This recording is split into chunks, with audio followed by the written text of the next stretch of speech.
This is the best moments of the BBQ Central Show in 10 minutes or less. Ever wish you could re-listen to your favorite interview or segment? Do you enjoy hearing older shows for the first time in years? Then the best moments of the BBQ Central Show in 10 minutes or less is just what you need. Thanks for listening and enjoy the show. Greetings, one and all. John Solberg here, your host for the best moments of the BBQ Central Show in 10 minutes or less. Super excited to let you know today's episode is being brought to you by The Butcher Shop, purveyors of highly sought after 100% Australian non-crossbred Wylara 9 Plus briskets. And as always, they're going to be hand-picked just for you. The Butcher Shop has been retailing the finest meats for the past 15 years. Every week, they are shipping out competition quality meats to many of the biggest teams in the competition scene across the nation. Simply put, teams who use The Butcher Shop win, and they win often. So you're not a competitor, but you still have an eye for some finer cuts? Great news, The Butcher Shop is shipping some of the finest, prime, dry-aged Australian Wagyu and Japanese Wagyu steaks to people just like you and me who aspire to be the kings and queens of their cul-de-sac. The Butcher Shop always has Berkshire, Compart Duroc, Allegiance Duroc, and Prairie Fresh all-natural pork in stock, and again, always handpicked just for you. You might be saying, John, all this sounds great, but what about some exotic stuff? Rest easy knowing the Butcher Shop can get you your next elk steak or camel roast. They'll get it out promptly. They'll handpick it just for you. That's right, I said camel. So let's review. The best competition briskets, check. The best pork selection, check. Giving you a better overall option to cook in the backyard, check. So give the Butcher Shop a call today, 850-458-8782. That's 850-458-8782. Mention the BBQ Central Show for 10% off your entire order. You can also interact with them on Facebook, facebook.com/The Butcher Shop. Shop is spelled SHOPPE. The Butcher Shop, home of the 100% Australian non-crossbred Wylara briskets. And this is what is going on today's show. One of my favorite guests ever, Ray Lampe, is in to catch up with Greg on his time on Chopped. You know what time it is. Ladies and gentlemen, it's Dr. Barbecue. Ray Lampe joining me here on the show. Ray, how are you, buddy? I'm good, Greg. How about yourself? Long time no see. Man, Ray, I am doing absolutely fabulous. Got to find a picture. Here we are. Here we are together. And I'm doing away with the video just for this week because we were having significant issues with Meathead last week and the audio was dropping out, so I figured I would just change it up a little bit. But I have some great pictures of Ray Lampe joining. I think we have the same picture actually up on your Skype picture and the one I have up here for the radio show tonight. So lots to get to. Meathead creating the problems, though. It takes a lot of ampage to communicate a picture of him. Oh, absolutely. Ray, I couldn't agree more. So look, we're fresh off the Chopped finale. It happened this past Sunday. And you were one of the 4 finalists. You didn't end up winning the whole thing. Certainly respectable 2 appearances, though. And before we get into the show, like in more detail between qualifying round and the final round, how did you get approached to be on the show? Because unlike a lot of the other stuff that I see for barbecue or grilling on TV, there wasn't any real promotion or send in the audition tapes to so-and-so. How did it all come together? I don't... The casting agent, the girl that was doing the casting, I had met her. We have a couple mutual friends in New York, and she kind of sent me an email and kind of gave me a heads up about it. I don't really remember what happened. I'm sorry, I'm not really dodging. I just don't remember the exact order how things went. I guess I'm just on that special list, you know. I have done a few things on the Food Network, and my name is Dr. Barbecue, so I guess my name came up in their early discussions. And I got a call from that girl, but I don't really remember. I think I know there was a casting process. You had to do the video thing and that stuff, and I actually did. I had to go through that, and I did a Skype interview.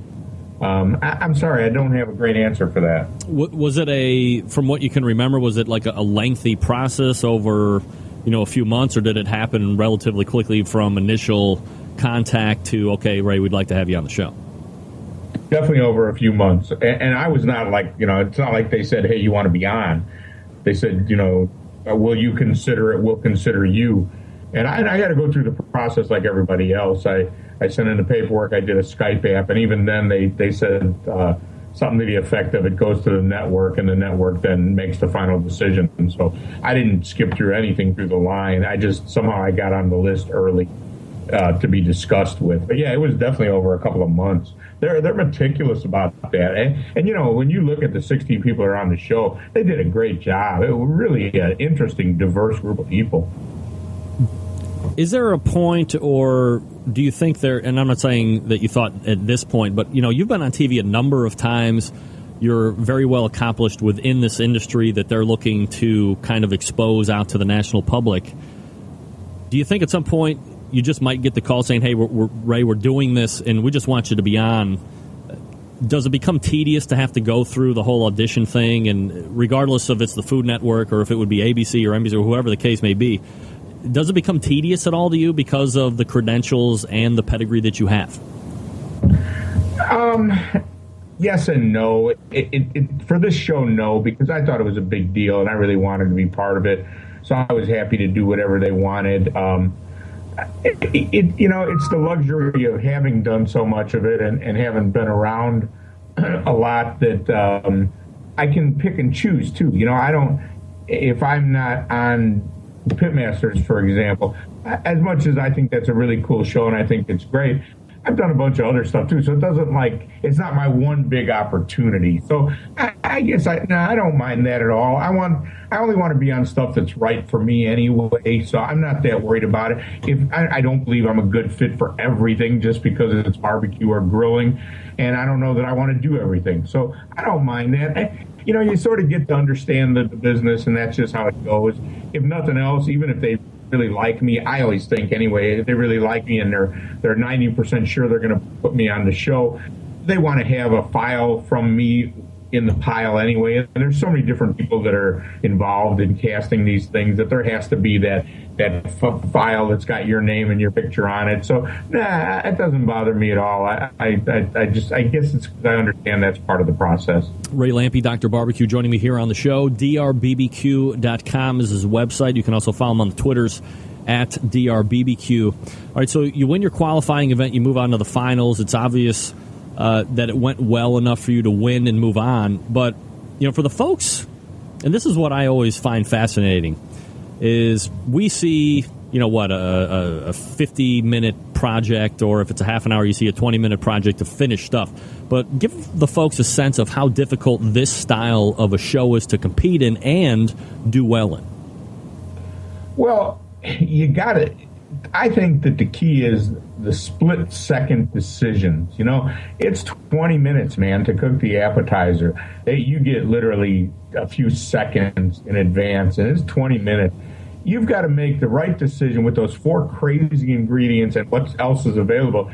You got to make the right decision immediately and then execute it. You know, it's hard. If you make a bad decision right in the beginning, and I did, I decided, well, I made good decisions in the first show, but with those sardines, I made the decision to save them for the last minute, and I was going to crisp them up quick at the last second. I made that decision, and it didn't work out. It was a bad decision. Had I taken and thrown them in a skillet like them other guys with a little oil and just kind of had them sitting there warm, I'd have been fine. And you know, it's a decision you make. Now, in the other rounds, I made good decisions. I mean, the idea of making sauerkraut barbecue sauce, I don't know where that came from, but it ended up good, and they liked it.